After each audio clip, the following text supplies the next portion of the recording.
Hi everyone, welcome to the Pediatric Hotline. Today's presentation is going to cover febrile seizures. I would really appreciate it if you guys could give me a thumbs up and consider subscribing to my channel. Thank you.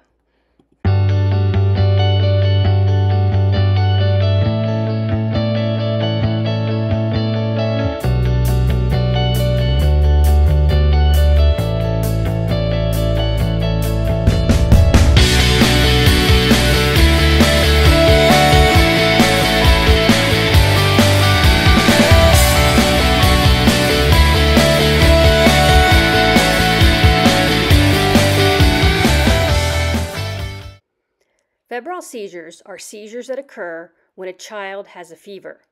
They occur in children from age 6 months to 5 years of age. They consist of the entire body becoming stiff or tense, shaking or tremors all over, twitching of the mouth, the eyes staring or rolling. The child may drool, lose bowel or bladder control, or vomit. They can last up to 15 minutes. However, most febrile seizures last several seconds to a few minutes. It is unknown why they occur. It is important to note that there is no documented history in the medical literature of a child suffering brain damage from a febrile seizure. Febrile seizures look scary, but most are not dangerous. Febrile seizures are concerning when any of the following. They last over 15 minutes. Your child has more than one febrile seizure in 24 hours, or only part of the child's body is shaking or tense.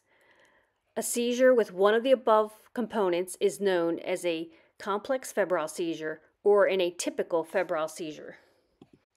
If your child is having a febrile seizure, turn them onto their side, call 911. Do not put anything into their mouth. When you call 911, the ambulance should take your child to the nearest emergency room, where the ER doctor will base their decision-making on the following.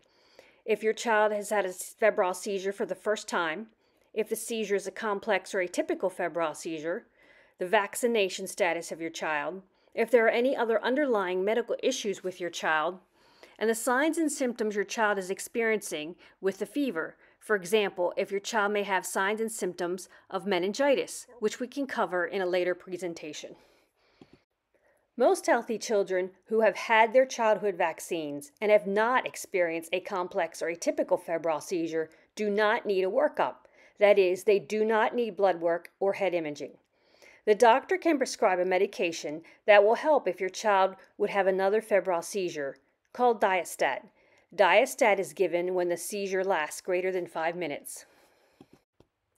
After your child has had their first febrile seizure, you will need to be vigilant of fevers until the age of 5 years and treat promptly for such. Treatment consists of around-the-clock Motrin or Tylenol for at least 48 hours. I have another video about dosing Motrin Tylenol, and I'll post the link below. This is to try and prevent a fever in an attempt to avoid a febrile seizure. There is no guarantee your child will not have a seizure, but if you can keep the fever from spiking, most likely you can avoid a seizure. Once your child has had their first febrile seizure, it does not mean that they will have another febrile seizure, especially if you practice good fever control. However, if it happens again, call 911 and administer the Diastat if the seizure lasts greater than 5 minutes. If your child has a history of febrile seizure, there is a small chance that they will develop epilepsy later in life. For any concerns or questions, always consult with your pediatrician. Okay, that's it for today, guys. Thank you for watching the Pediatric Hotline. I hope this was helpful. If there's any topics you would like to see covered, please comment below. And if you have any questions about febrile seizures, also comment below. Have a healthy and wonderful day.